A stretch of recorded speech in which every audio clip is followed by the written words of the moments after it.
கர்த்தருடைய பரிசுத்த நாமத்திற்கு மகிமை உண்டாவதாக. உங்கள் யாவரையும் ஆண்டவராக இயேசு கிறிஸ்துவின் இனிய நாமத்தினாலே எங்களுடைய HMBC திருச்சபை சார்பாக நாங்கள் வாழ்த்துகிறோம். கர்த்தர் உங்களை ஆசீர்வதிப்பாராக. இப்போதும் கர்த்தர் தாம் இந்த பரிசுத்த ஓய்வு நாள் காலை ஆராதனையை நமக்கு ஆண்டவர் ஆசீர்வாதமாக தேவன் நடத்தி தரும்படிக்காக நாம் எல்லோரும் கண்களை மூடி நாம் ஜெபிப்போம்.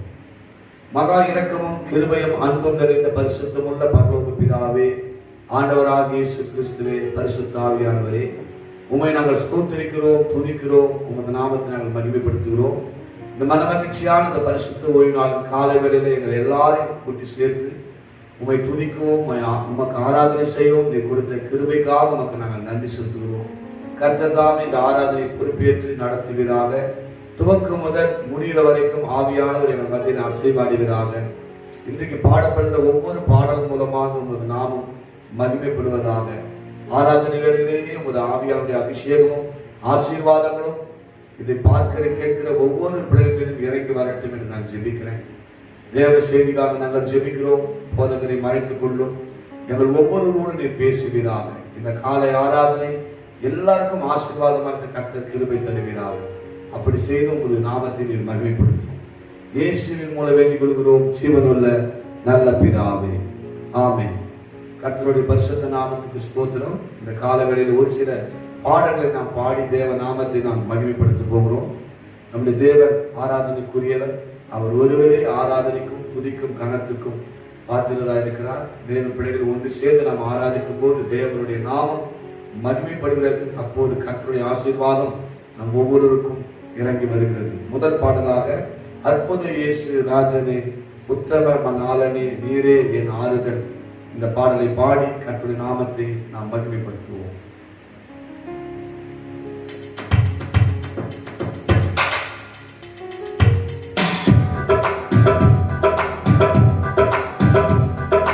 அற்புத இயேசு ராஜனே, உத்தம மணாளனே, நீரே என் ஆறுதல், ஓ நீரே என் ஆறுதல். அற்புத இயேசு ராஜனே, உத்தம மணாளனே, நீரே என் ஆறுதல், ஓ நீரே என் ஆறுதல்.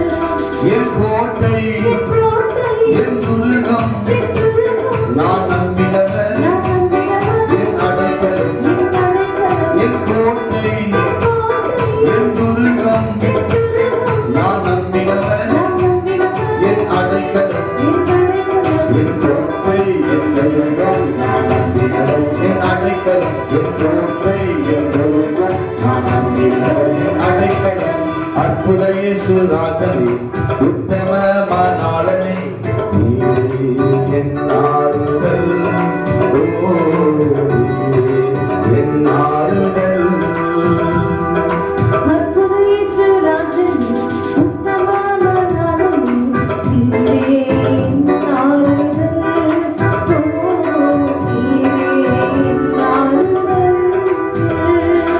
கனவிலும் மறவே நீ செய்த நினைவிலும் மறவே நீ செய்த அதிசயங்கள்,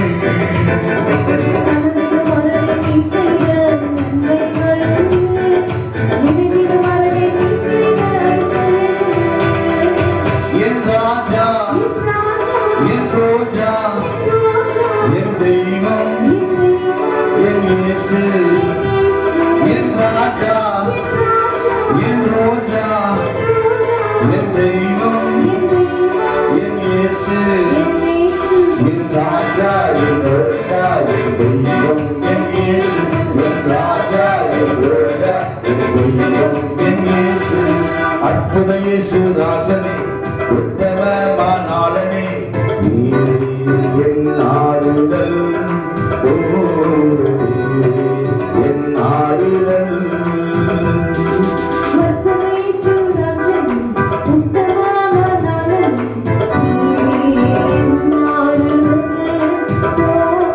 நீரே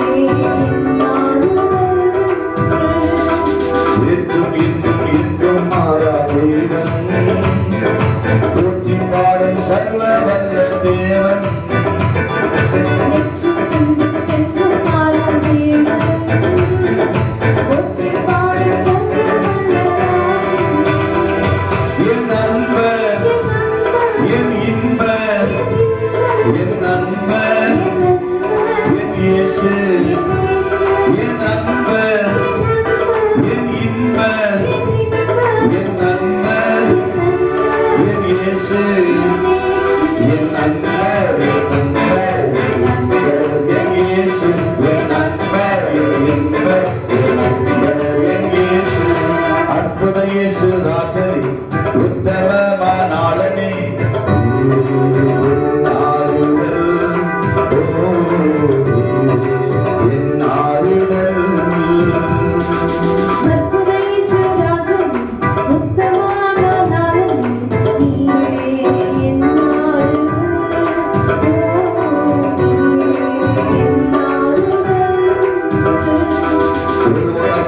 காரியங்கள் செய்வர், புதையலை கொண்டு வருபவர்,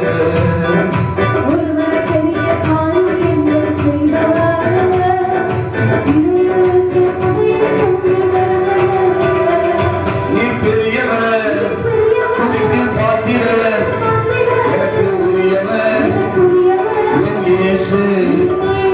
நீ பெரியவர், துதிக்கு பாத்திரர், எனக்கு உரியவர், என் இயேசு. நீ பெரியவர், துதிக்கு பாத்திரர், எனக்கு உரியவர், என் இயேசு. நீ பெரியவர், துதிக்கு பாத்திரர், எனக்கு உரியவர், என் இயேசு. அற்புத இயேசு ராஜனே, உத்தமமானாளனே, என் ஆறுதல்,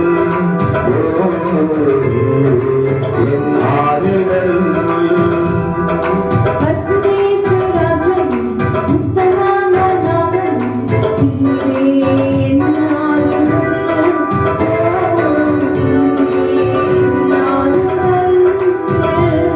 என் கோட்டை, என் உலகம், நான் நம்பினவர், என் அடைக்கலம், என் கோட்டை, என் உலகம், நான் நம்பினவர், என் அடைக்கலம், என் கோட்டை, என் உலகம், நான் நம்பினவர், என் அடைக்கலம், என் கோட்டை, என் உலகம், நான் நம்பினவர், என் அடைக்கலம். அற்புத இயேசு ராஜனே, உத்தமமானாளனே, என் ஆறுதல், என் ஆறுதல். கரங்களை தட்டி கர்த்தருடைய நாமத்தை நாம் மகிமைப்படுத்துவோம். நம்முடைய தேவன் இரக்கங்களின் பிதாவும் சகலவிதமான ஆறுதலின் தேவனுமாய் இருக்கிறார்.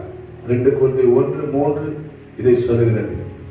மத்திய 11:28-29 இயேசு சொல்லுகிறார், வருத்தப்பட்டு பாரம் சுமக்கிறவர்களே, நீங்கள் எல்லோரும் இடத்துல வாருங்கள், நான் உங்களுக்கு இளைப்பாறுதலை தருவேன் என்று சொல்லுகிறார். என் நுகம் மெதுவாயும் சுமை லகுவாயும் இருக்கும், என் நுகத்தை ஏற்றுக்கொண்ட இடத்துல கற்றுக்கொள்ளுங்கள், அப்போது உங்கள் ஆத்மாவுக்கு இளைப்பாறுதல் உண்டாகும் என்று சொல்லியிருக்கிறார். நம்முடைய தேவன் ஆறுதலின் தேவனாயிருக்கிறார். ஒரு தாயை போல தகப்பனை போல நம்மை தேற்றி ஆறுதல் படுத்துகிற ஒரு ஆண்டவர். அவர் நேற்றும் இன்றும் என்றும் மாறாத தேவனமாய் அவர் இருக்கிறார். இன்றைக்கு வரைக்கும் நம்மை நடத்தின பாதுகாத்த ஆண்டவர் இனிமேல் நம்மை கடைசி வரைக்கும் நடத்த அவர் வல்லமுள்ள தேவனாக இருக்கிறார். இன்னொரு பாடலை பாடி கர்த்தருடைய நாமத்தை நாம் மகிமைப்படுத்த போகிறோம். ஜபத்தின் நாயகனே எங்கள் தவ திருமகன் என்ற பாடலை பாடி கர்த்தருடைய நாமத்தை நாம் மகிமைப்படுத்தும்.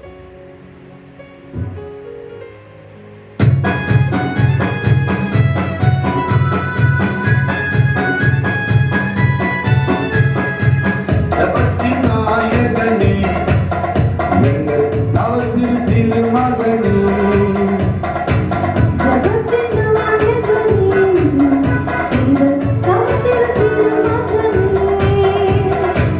அகிலம் போற்றும் மகிமனும்மை வாழ்த்தி வணங்குகிறோம்.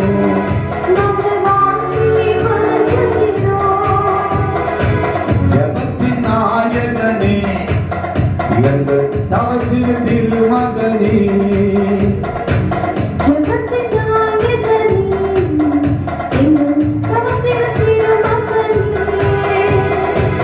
அகிலம் போற்றும் மகிமனும்மை வாழ்த்தி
தாவதின் மகனே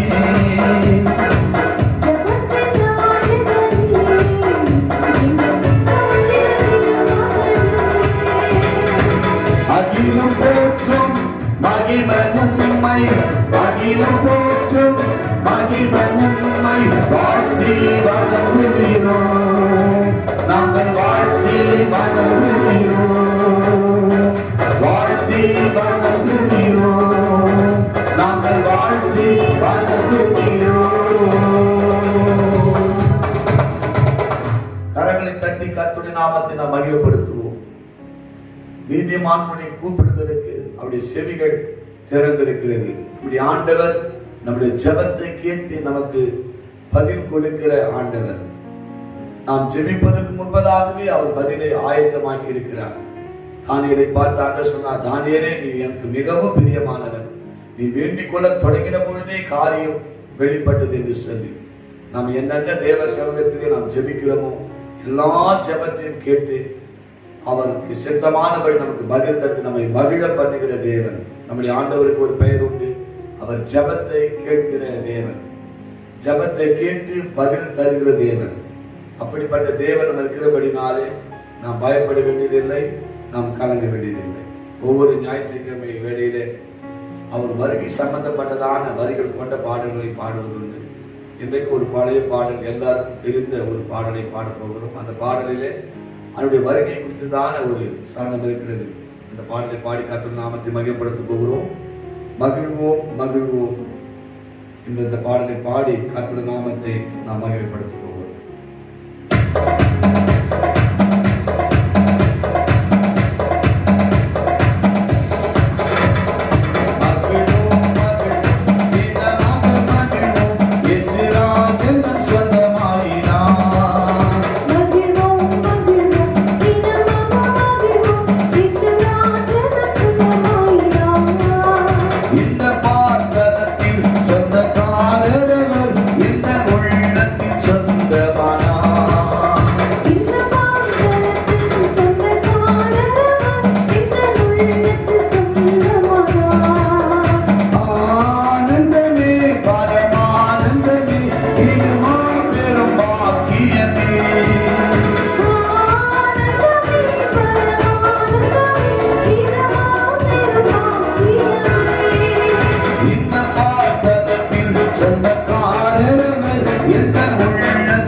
இயேசுராஜன் சொந்தமாயினார்.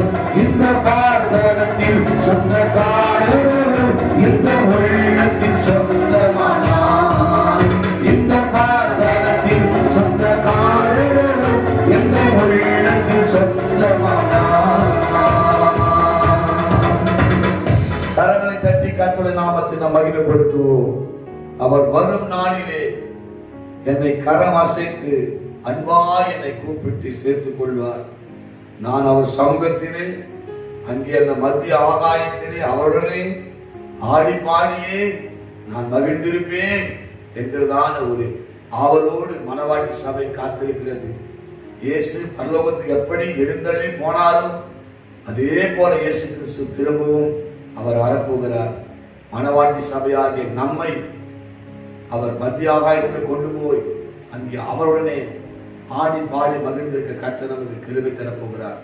அந்த நாளை எண்ணிதான் சபையானது காத்து கொண்டிருக்கிறது. ஒவ்வொரு நாளும் அவருடைய வருகைக்காக நாம் ஆயத்தமாக்கி கொண்டே இருப்போம். ஆண்டவருடைய வருகை மிகவும் சமீபம். அந்த நாள் எது நோக்குவோம், நம்மை பரிசுத்தமாக்கிக் கொள்வோம், நம்மை ஆயத்தமாக்கிக் கொள்வோம். எப்போதும் விழித்துக் கொண்டு ஆவலோடு நாம் காத்திருப்போம். இந்த பாடல் மூலமாக தேவநாமம் மகிமைப்பட்டபடி நான் கர்த்தருக்கு நாம் ஸ்தோத்திரம் பண்ணுவோம். பிதாவாகிய தேவனை ஸ்தோத்திரம் பண்ணுவோம். ஆண்டவராகிய இயேசுவை ஸ்தோத்திரம் பண்ணுவோம். பரிசுத்த ஆவியாகிய தேவனை ஸ்தோத்திரம் பண்ணுவோம். தொடர்ந்து பரிசுத்த ஆவியானவர் நாமே பொறுப்பேற்று நடத்துவாராக. ஆமென். Praise the Lord. ஆண்டவராகிய இயேசு கிறிஸ்துவின் இனிய நாமத்திலே இந்த பரிசுத்த ஓய்வு நாளின் கால ஆராதனையிலே மட்டுமாய் தேவனை ஆராதித்தீர்கள். இப்பொழுதும் நாம் கர்த்தருடைய வார்த்தைக்குள்ளாய் நாம் கடந்து செல்வோம். இன்று நாம் தியானிக்கும் வேத பகுதி லேவியராகமம் புஸ்தகம் 24ஆம் அதிகாரம் 2-3 வசனங்கள். லேவியராகமம் 24 2-3 வரை உள்ள வசனங்கள். குத்து விளக்கு எப்பொழுதும் எரிந்து கொண்டிருக்கும்படி அதற்காக இடித்து பிடித்த தெளிவான ஒலிவ எண்ணெயை இஸ்ரவேல் புத்திரர் உன்னிடத்தில் கொண்டு வரும்படி அவர்களுக்கு கட்டளையிடு. ஆசாரிப்பு கூடாரத்தில் சாட்சி சந்நிதியின் திரைக்கு வெளிப்புறமாக ஆரோன் அதை எப்பொழுதும் சாயங்காலம் தொடங்கி விடியற்காலம் மட்டும் கர்த்தருடைய சந்நிதியில் எரியும்படி ஏற்ற கடவன். இது உங்கள் தலைமுறை தோறும் செல்ல வேண்டிய நித்திய கட்டளை. ஆமென். தேவனுடைய பரிசுத்த நாமத்திற்கு மகிமை உண்டாவதாக. இந்த கால வேளையில கூட அருமையான தேவச்சனமே, நாம் தியானிக்க இந்த வேத பகுதி லேவியராகமம் 24ஆம் அதிகாரம் 2-3 வசனங்களை நாம் வாசித்தோம். இதில் நாம் பார்க்கும் பொழுது குத்து விளக்கு எப்பொழுதும் எரிந்து கொண்டிருக்க வேண்டும் என்று நாம் பார்த்தோம். பழைய ஏற்பாட்டு காலத்துல ஆசாரிப்பு கூடாரத்துல இரவும் பகலும் 24 மணி நேரமும் இந்த குத்து விளக்கு எப்பொழுதும் எரிந்து கொண்டிருக்க வேண்டும். இந்த ஆசாரிப்பு கூடாரத்தை குறித்து இன்னும் யாத்திராகமம் 27ஆம் அதிகாரம் 20-21 கூட நீங்க வாசித்து பார்த்தீங்க என்றால், யாத்திராகமம் 27, 20, 21 கடைசியில் பார்த்தீங்கன்னா இது தலைமுறை தலைமுறை நித்திய கட்டளையாக கொடுக்கப்பட்டிருக்கிறதை நாம் பார்க்கிறோம். பிரியமானவர்களே, ஆசாரிப்பு கூடாரத்தில் குத்து விளக்கு எப்பொழுதும் எரிந்து கொண்டிருக்க வேண்டும். இந்த தேவ செய்தியின் தலைப்பு எழுதிக் கொள்ளுங்கள். இந்த தேவ செய்தியின் தலைப்பு உங்கள் தேவாலயம் தேவ வார்த்தையின் வெளிப்பாட்டில் நிரம்பி இருப்பதாக. உங்கள் தேவாலயம் தேவ வார்த்தையின் வெளிப்பாட்டில் நிரம்பி இருப்பதாக என்ற தலைப்பில் நாம் இதை தியானிக்க போகிறோம். ஆசாரிப்பு கூடாரத்தில் குத்து விளக்கு எப்பொழுதும் எரிந்து கொண்டிருக்க வேண்டும். இதன் அர்த்தம் என்னவெனில், எரிந்து கொண்டிருக்கும் விளக்கு தேவனுடைய சமூகம் மக்கள் மத்தியில் எப்பொழுதும் தங்கியிருப்பதை காட்டுகிறது.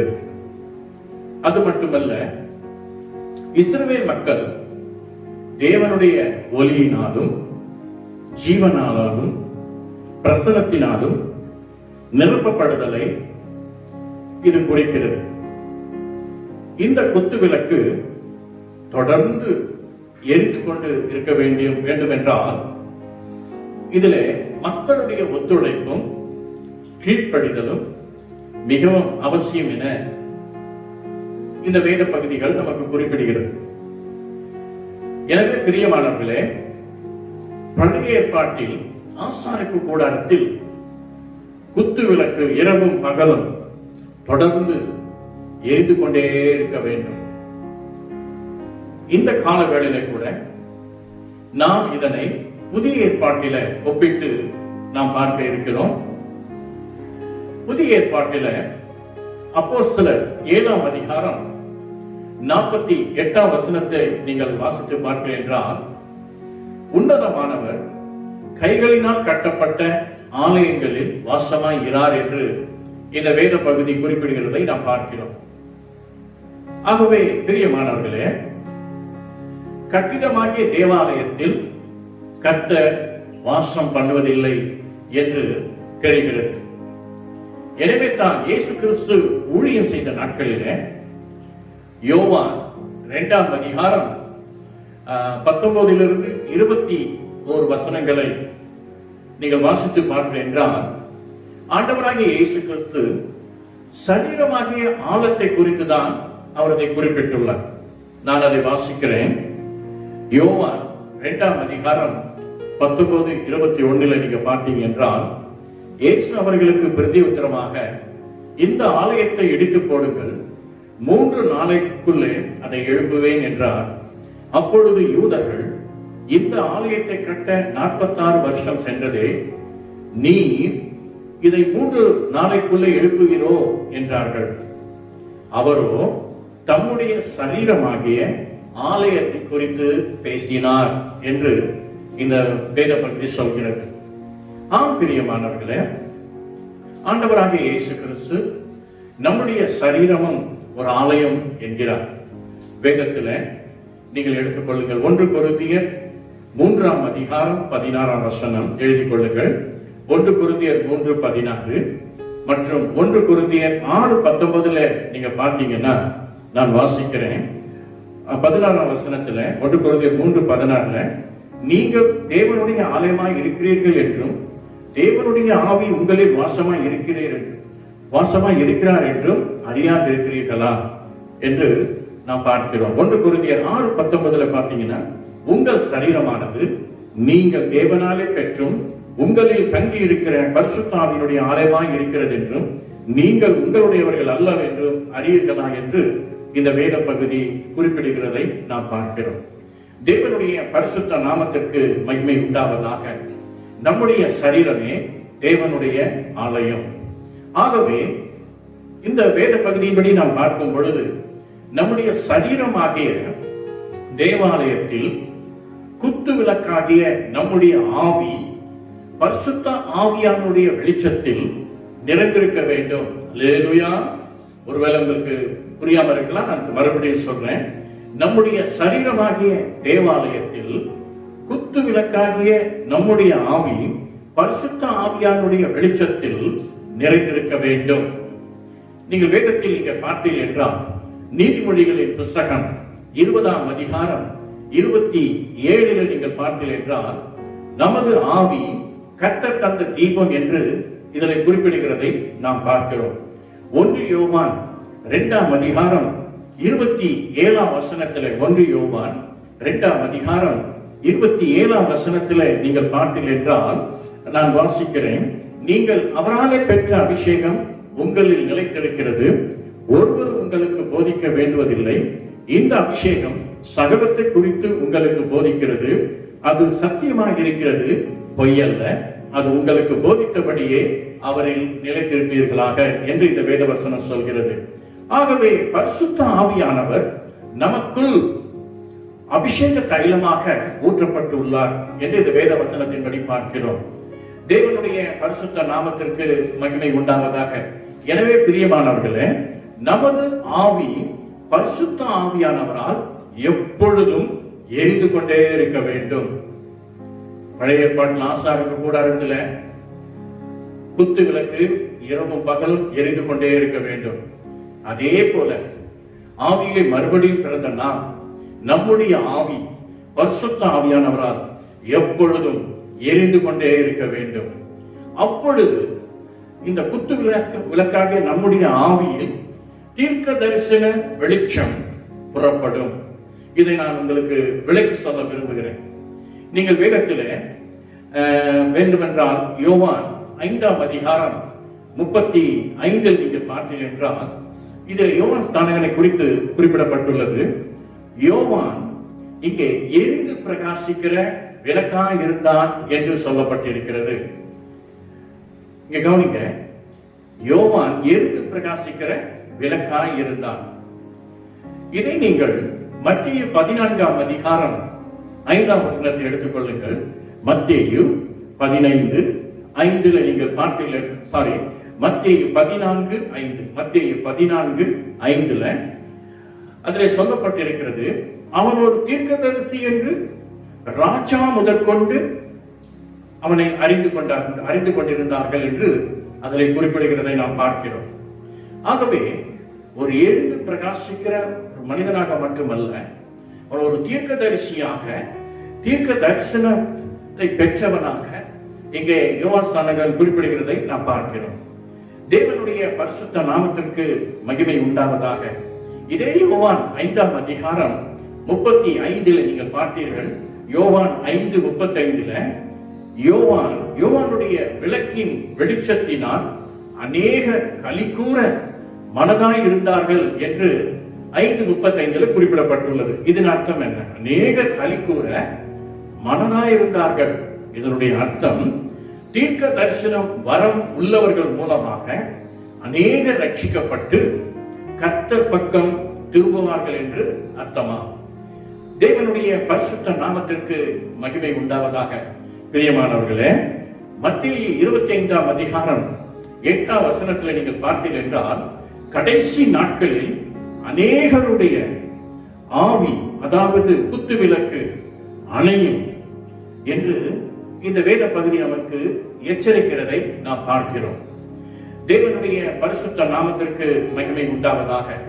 இந்த கால வேளையில இந்த நிகழ்ச்சி காணொலியின் மூலமாக கேட்டுக்கொண்டிருக்கிற, பார்த்து கொண்டிருக்கிற அருமையான சகோதரனே, சகோதரியே, உங்கள் மனதை ஒருமுகப்படுத்தி இந்த கர்த்தருடைய வார்த்தையை கவனித்து கேளுங்கள். ஒரு சில கேள்விகள் உங்களிடத்தில் நான் கேட்க விரும்புகிறேன். முதலாவது, உங்கள் குத்து விளக்கு, அதாவது உங்கள் ஆவியிலே அது எப்பொழுதும் எரிந்து கொண்டிருக்கிறதா அல்லது அணைந்து போயிருக்கிறதா? இன்னும் நீங்கள் பார்த்தீர்கள் என்றால், உங்கள் அன்றாட அல்லது அனுதின வேத வாசிப்பில் கர்த்தர் வேத வசனத்தை கொண்டு உங்களோடு பேசுகிறாரா? நீங்க தினதோடு வேதம் வாசிப்பது உண்மை என்றால், சிலர் இன்றைக்கு வேதத்தை வாசிக்க வேண்டும் என்று வாசிக்கிறார்கள். ஆனால் அந்த வேத வசனத்தின் மூலமாக நம்முடைய ஆவியில தேவன் பரிசுத்த ஆவியானவரை கொண்டு அவர் நம்மோடு கூட அவர் பேசுகிறவராக இருக்கிறார். அவர் பேசுகிறாரா? இன்னும் எழுதப்பட்ட வேத வசனத்திலிருந்து வெளிப்பாடான கர்த்தருடைய வார்த்தை உங்களுக்கு கிடைக்கிறதா? இந்த எழுதப்பட்ட பரிசுத்த வேதாகமத்தின் வேத வசனத்தின் மூலமாக கர்த்தருடைய வார்த்தை உங்களுக்கு வெளிப்பாடாக கிடைக்கிறதா?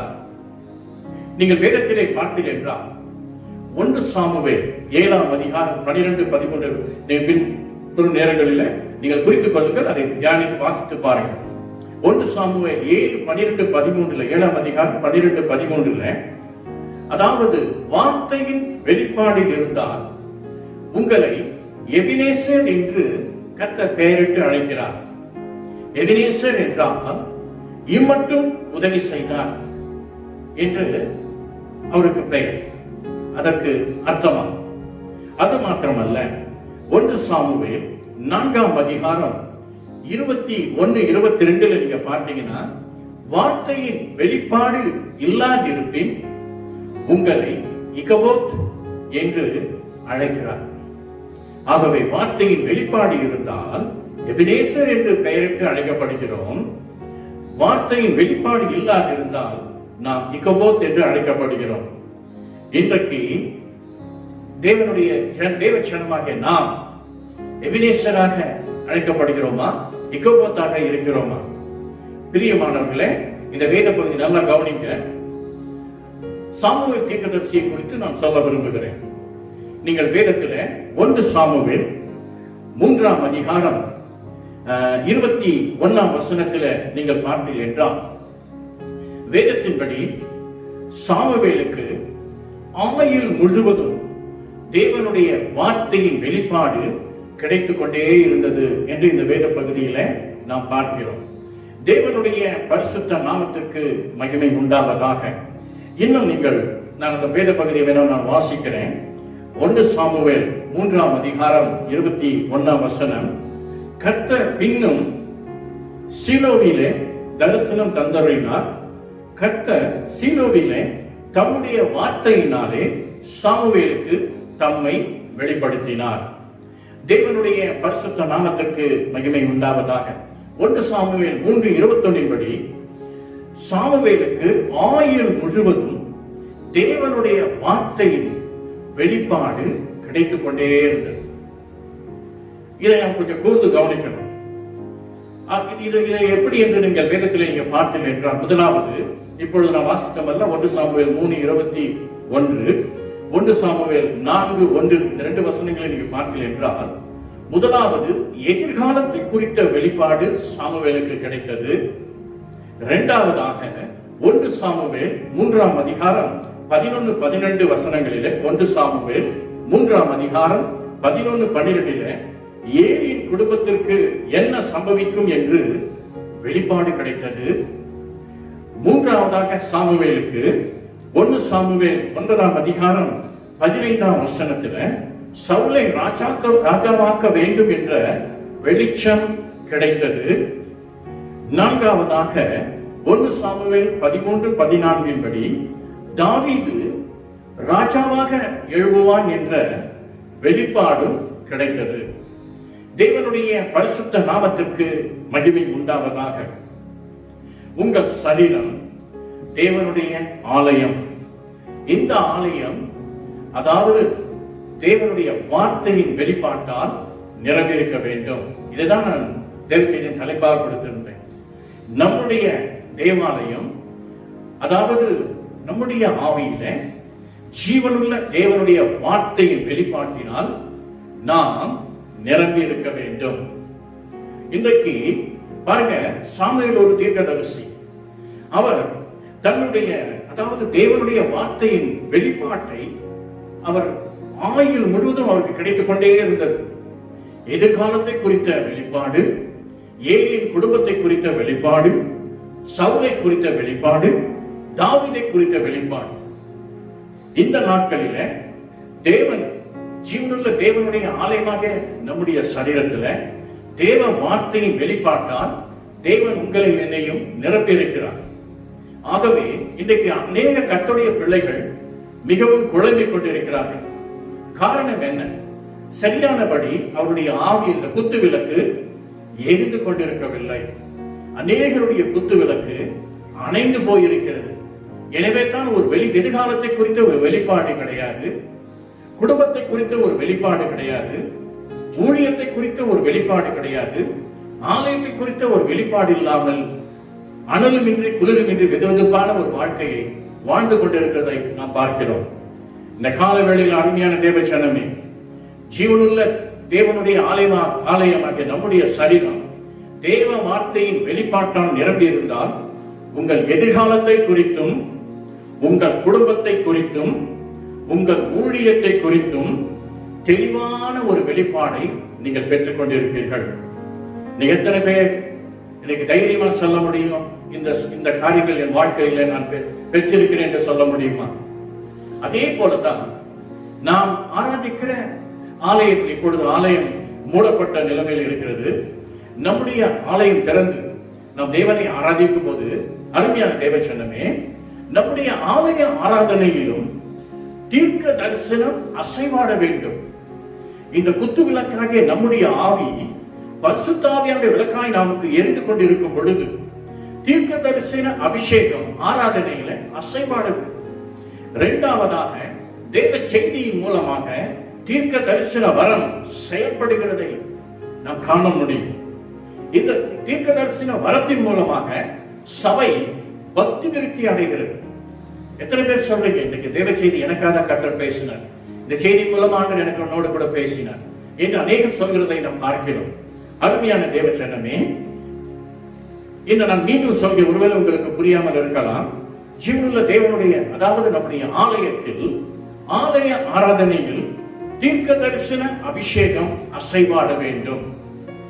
தேவ செய்தியின் மூலமாக, அதாவது தீர்க்க தரிசன வரம் செயல்பட வேண்டும்.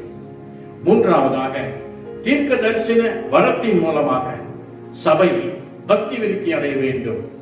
அப்பொழுதுதான் பெரிய மாற்றம் உண்டாகி அல்லது பெரிய ஒரு எழுப்புதல் உண்டாகி உங்கள் ஆலயத்தில், உங்கள் குடும்பத்தில், உங்கள் ஊழியத்தில், உங்கள் தனிப்பட்ட ஜீவியத்தில் ஒரு பெரிய ஒரு மாற்றம், ஒரு பெரிய ஒரு எழுப்புதல் உண்டாகும் என்று இந்த வேத பகுதி நம்ம அறிந்து கொள்ளலாம்.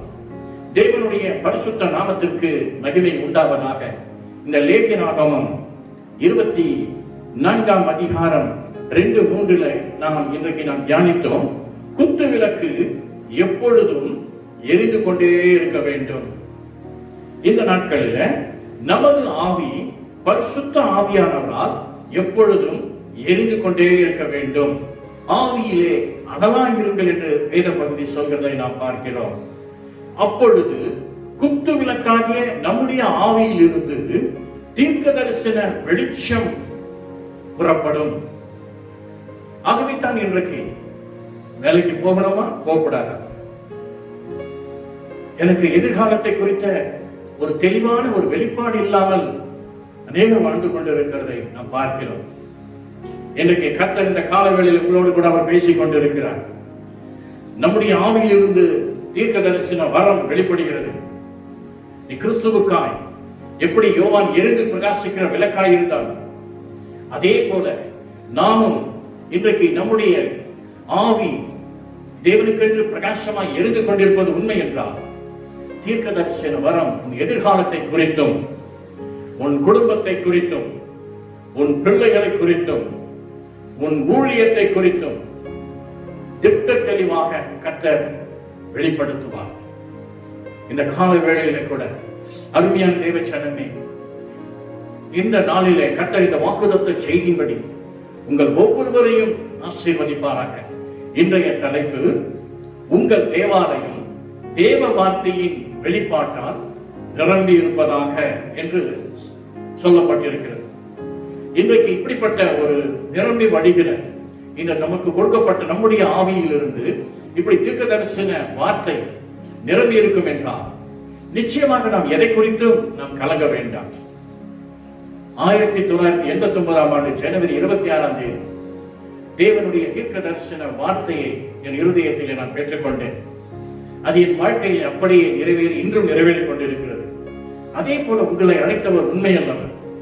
உன் அழைப்பையும் தெரிந்து கொள்வதையும் உறுதிப்படுத்தும்படி ஜாக்கிரதையாகிறது.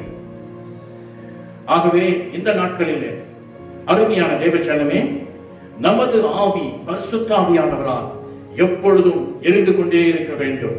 குத்து விளக்கு ஆசாரப்பு கூடாரத்தில் எப்பொழுதும் எரிந்து கொண்டிருந்தது போல நம்முடைய ஆவி அனலாய் இருக்கும் என்றால், இந்த குத்து விளக்காகிய ஆவியில் இருந்து தீர்க்க தரிசன வெளிச்சம், தீர்க்க தரிசன வெளிப்பாடு நிச்சயமாய் உண்டாகும்.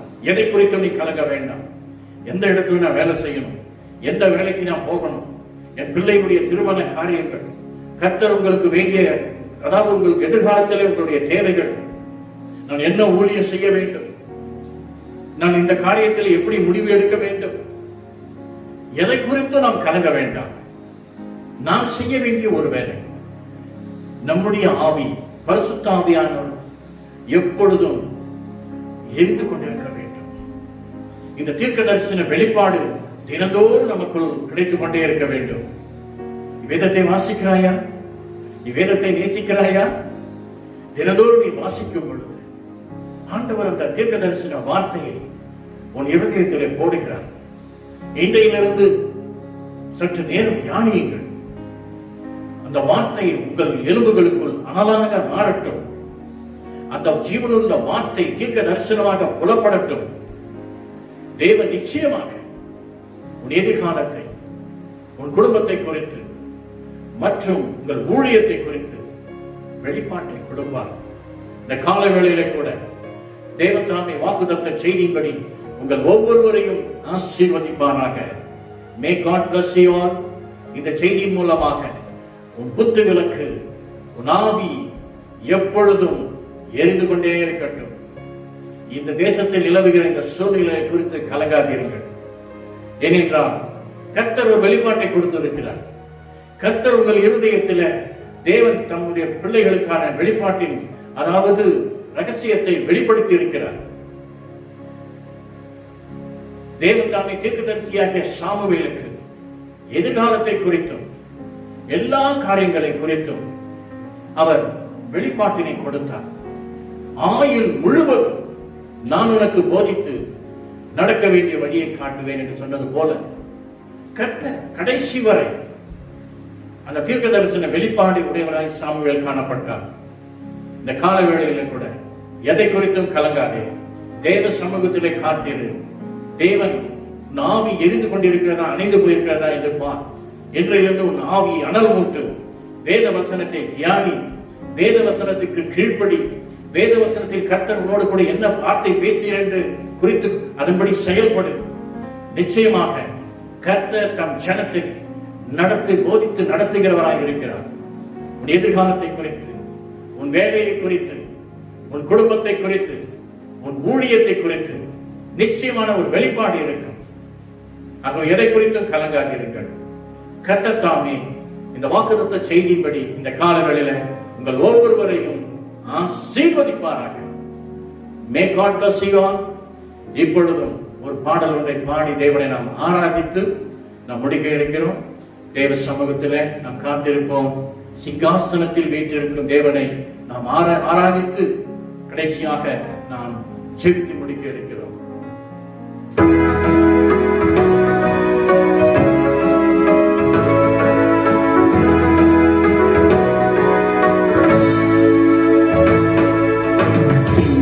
சிங்காசனத்தில் வீற்றிருக்கும் பரிசுத்தரே, பரிசுத்தரே.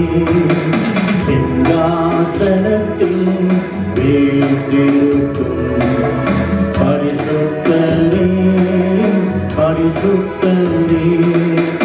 ஆராதனை உமக்கு, ஆராதனை, ஆராதனை உமக்கு, ஆராதனை, ஆராதனை உமக்கு, ஆராதனை, ஆராதனை உமக்கு, ஆராதனை.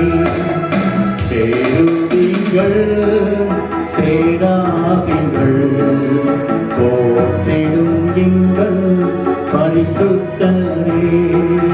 சேருவிகள், சேராவிகள் போற்றிடும் எங்கள் பரிசுத்தரே.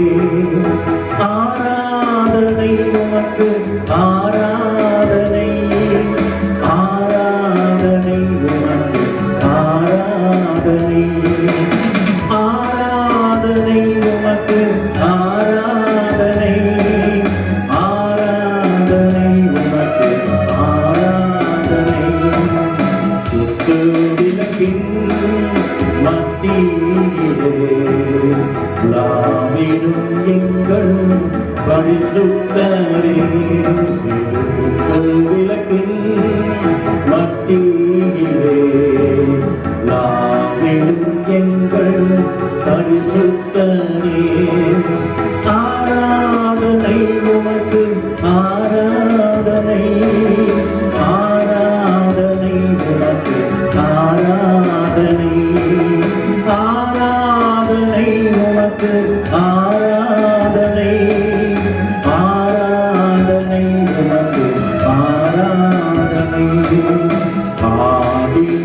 அந்தம் ஆனவரே, அல்பா ஒமேகா ஆனவரே, ஆதியும் அந்தமும் ஆனவரே, அல்பா ஒமேகாவும் ஆனவரே. ஆராதனை உமக்கு, ஆராதனை, ஆராதனை உமக்கு, ஆராதனை, ஆராதனை உமக்கு, ஆராதனை, ஆராதனை உமக்கு, ஆராதனை.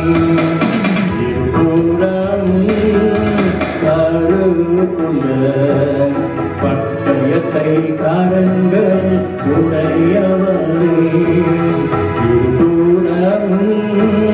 கருக்குள்ள பட்டயத்தை இருங்கள் உடையவரே.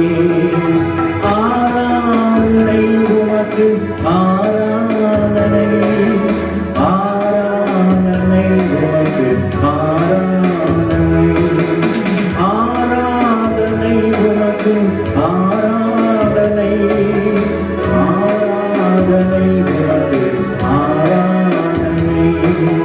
சிங்காசனத்தில் வீற்றிருக்கும் பரிசுத்தரே, பரிசுத்தரே, சிங்காசனத்தில் வீற்றிருக்கும் பரிசுத்தரே, ஆராதனை உமக்கு, ஆராதனை, ஆராதனை உமக்கு, ஆராதனை, ஆராதனை உமக்கு, ஆராதனை, ஆராதனை உமக்கு, ஆராதனை.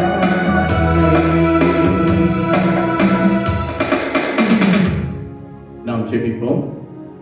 மகா எனக்கும் கிருபை நிறைந்த எங்கள் நல்ல ஆண்டவரே, இந்த பரிசுத்த ஓய்வினாலின் கால வேளைக்காக உமக்கு நாம் நன்றி செலுத்துகிறோம். இந்த கால வேளையில கூட எங்களோடு கூட பேசின இந்த சத்தியத்திற்காக ஸ்தோத்திரிக்கிறோம். ஆம் ராஜா, எங்கள் ஆவி குத்து விளக்காக எரிந்து கொண்டிருக்க வேண்டும் என்று நீர் எங்களோடு கூட பேசின இந்த சத்தியத்திற்காக ஸ்தோத்திரிக்கிறோம். ஒவ்வொரு நாளும் நாங்கள் ஆவியின் வெளிச்சத்திலே உம்முடைய தீர்க்க தரிசன வெளிப்பாட்டை பெற்றவர்களாக எங்கள் எதிர்காலத்தை குறித்தும், எங்கள் ஊழியங்களை குறித்தும், எங்கள் குடும்பங்களை குறித்தும் நாங்கள் தெளிவான வெளிப்பாட்டை பெற்றிருக்க நீர் எங்களுக்கு இந்த வேத ரகசியத்தை கற்றுக் கொடுத்ததற்காக ஸ்தோத்திரிக்கிறோம். இந்த கால வேளையிலே கூட ஆண்டவரே, ஆம் ராஜா, குத்து விளக்கு அணியாமல் 24 மணி நேரம் ஆசாரிப்பு எரிந்தது போல எங்கள் ஆவி எப்பொழுதும் பரிசுத்த ஆவியானவராலே எப்பொழுதும் எரிந்து பிரகாசிக்க நீர் கிருபை தர வேண்டுமாய் ஒப்புக்கொண்டு செபிக்கிறேன். இந்த கால வேளையிலே கூட ஒவ்வொரு விசுவாச குடும்பத்தாரையும் இந்த சத்தியத்தின் மூலமாக நீ பேசுவீராக. ஒவ்வொருடைய ஆவி எரிந்து பிரகாசிக்க இந்த கால வேளையில நான் ஒப்புக்கொண்டு செபிக்கிறேன். ஒவ்வொருவரும் தீர்க்க தரிசனமாக அப்பா இந்த வெளிப்பாட்டை பெற்று எதை குறித்தும் கலங்காமல் எதிர்காலத்தை குறித்தும், சபையை குறித்தும், ஊழியர்களை குறித்தும், குடும்பத்தை குறித்தும் தெளிவான ஒரு வெளிப்பாட்டை பெற்றுக்கொள்ள கர்த்தர் கிருபை தருவீராக.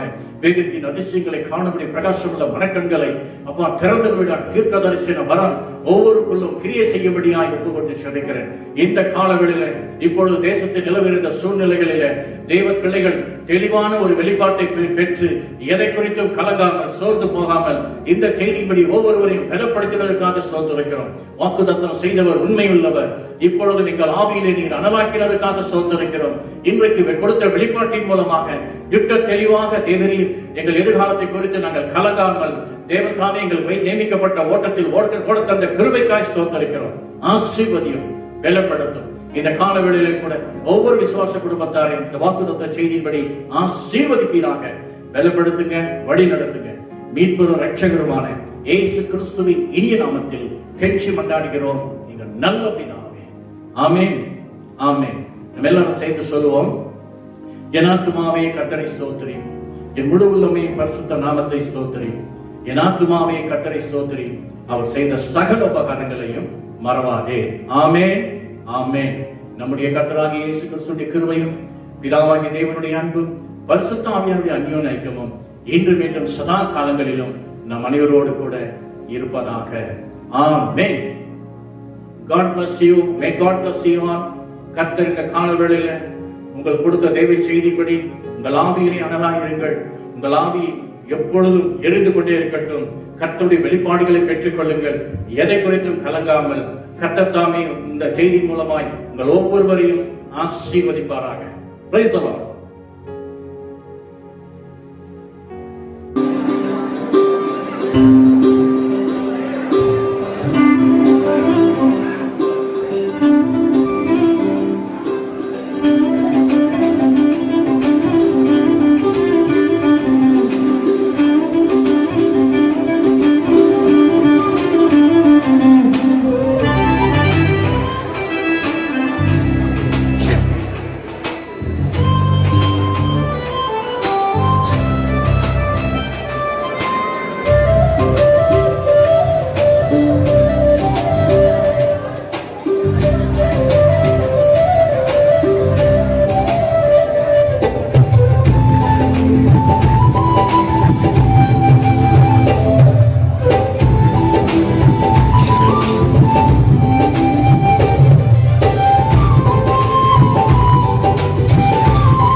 Thank you.